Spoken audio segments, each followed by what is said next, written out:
This is the biggest secret that magicians do not want you to know. For decades, magicians have been buying and selling magic tricks and secrets and sharing them with each other. To magicians, this isn't a shock, but to everyone else watching, this is kind of mind-blowing. And if you're thinking to yourself, well, I knew that magic shops existed, you might be surprised to find out that most of the tricks that you can buy at a magic shop take little to no practice at all and can make you look like an amazing magician almost immediately. That's right, maybe even your favorite online magician might have been using magic tricks that he or she did not invent. And that is pretty much the case for 99.9% of magicians. I worked at multiple magic companies, including Murphy's Magic, which is the biggest wholesaler of magic tricks worldwide, and then worked for Illusionists, which is the biggest retailer of magic tricks worldwide. I was in charge of helping them create social media content and also selling magic tricks to magicians. We packaged them just like you would a trailer for a movie.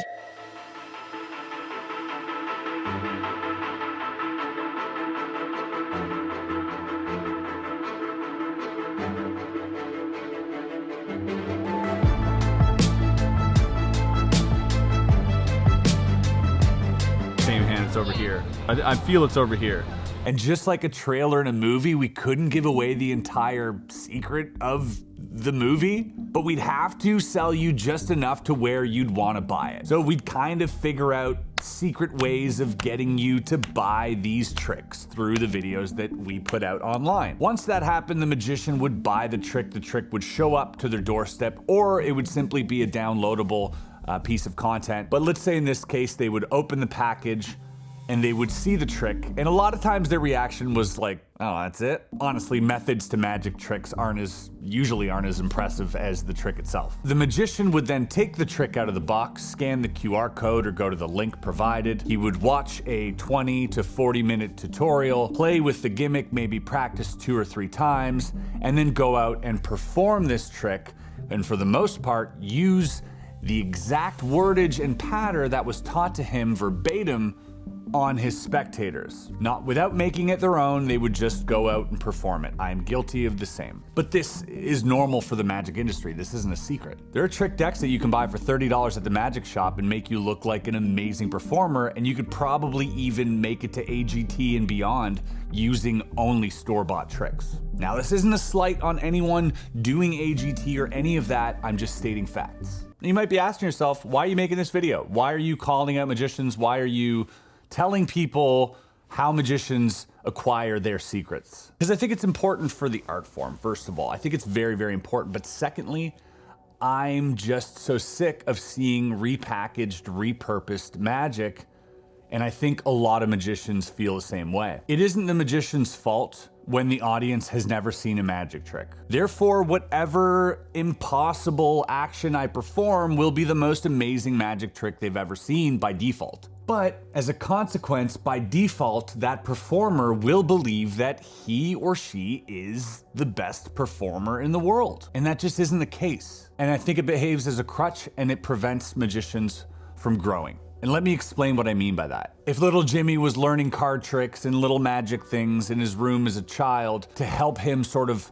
get out of his shell, get out of his comfort zone, maybe even talk to a girl or make new friends, then in that case, magic becomes personality defining. You associate Jimmy with magic and magic with Jimmy when you meet him. But what happened to Jimmy's personality? Well, it was stifled. It stopped growing the second Jimmy started getting praise, and Jimmy started becoming the magician. Jimmy stopped being Jimmy. I think this is something more magicians need to focus on and more magicians need to be aware of. Ask yourself this question from any magician. If you take away their ability to trick you, what's left? Not much. In most cases, not much. Not much. Most people ask me, do magicians share secrets with each other when they get together? It's way deeper than that. Magicians share jokes, they share props, they share setups, they share justifications, they share lighting tricks, they share everything.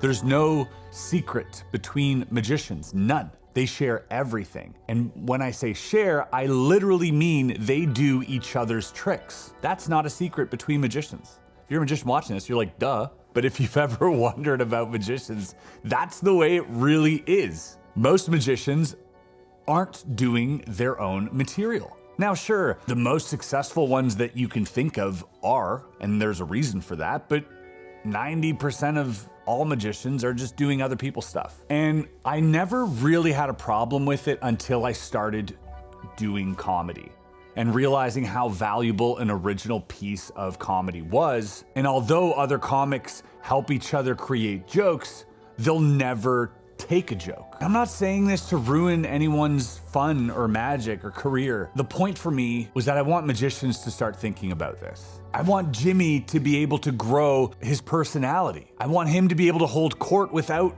doing magic. Magic tricks, take it from me, and I'm not lying to you, this isn't over-exaggeration. The magic part is the easy part. Knowing what fools people is the easy part. Becoming a performer is the difficult part. Because that's the part that takes trial and error. That's the part that takes failure. And that's the part that most people are afraid of. And that's the reason why most people will just do the tricks the way they were taught, line for line, beat for beat. Because they don't want to mess up. And they don't want to look like they're a fool. Because this craft that they've learned is the only thing carrying their personality. And if for a second that's in jeopardy, then who they are is in jeopardy as well. So they're very protective of their secrets, magicians, but not because of some brotherly magic code. No, because if you take the secret, then they're not special. Hurts to hear, but it's true. Except if you're someone who's been through the ringer, who's got up on stage, who's failed, who's done all these things over and over and over and over and over again, beating your head against a wall, trying to get something to work, trying to get this original piece to work, and at the same time, building your stage presence, your interaction with the crowd, your comfort zone, just expanding who you are personality-wise. That's what's going to separate a good magician from an average magician. It isn't the trick. It isn't the trick. People don't care about the trick. Magicians spend a lot of time lying to ourselves, thinking that magic is the most important thing in the world, when that's true for us, it just isn't true for anyone else. It's not that important, actually. And if you're saying, well, it's my job to make it important, you're wrong. I don't think it is. I don't think it is, and I don't think that's up to you. Magic is subjective. It's different for everyone. I think it is your job to create wonder, amusement, maybe laughter, whatever that is your job, but it isn't your job to make people love magic the way that you see it. That just isn't gonna happen. It is your job to connect with the audience. It is your job to be connected. And for you to do that, you need to remove this emptiness of just performing other people's stuff and their jokes. And the only reason I say this, because I've had people come to my shows in the past and to my friends' shows in the past with notes. Like they'll write down like, oh, I liked that this person did this, I'm gonna do that in my act. I like that this trick was here, I'm gonna do that trick.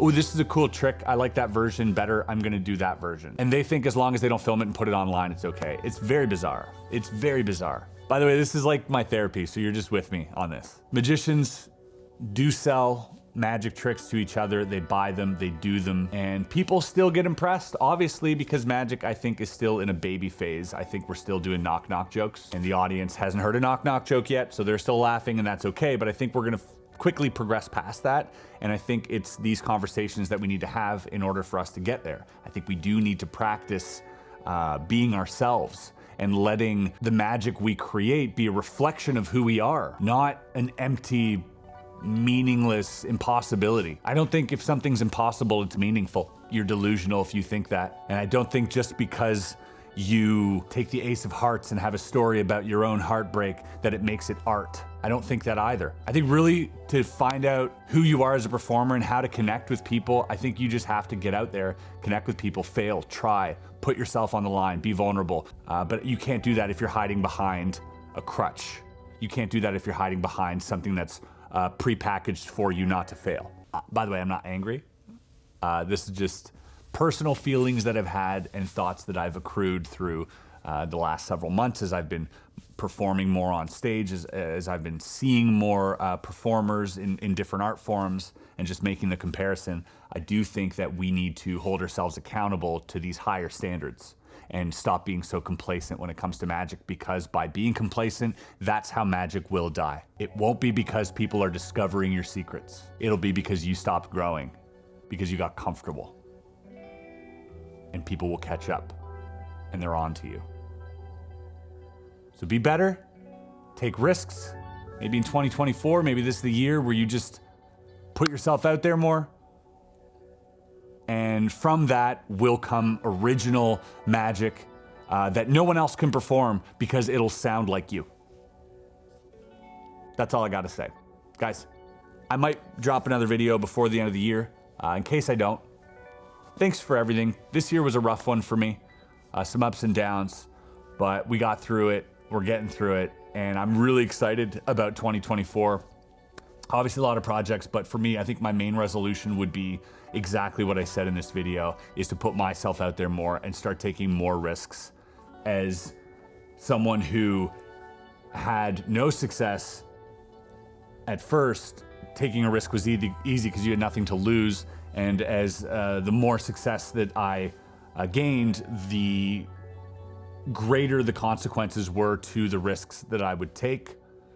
And so because of that, you know, I stopped taking them a little bit, and I'm going to stop that. And I'm going to do what allows me to grow as a person rather than as a platform.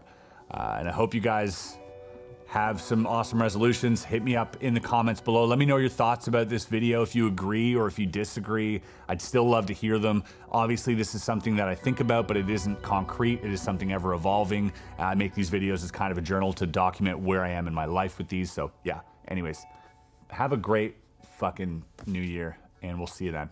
All right, peace.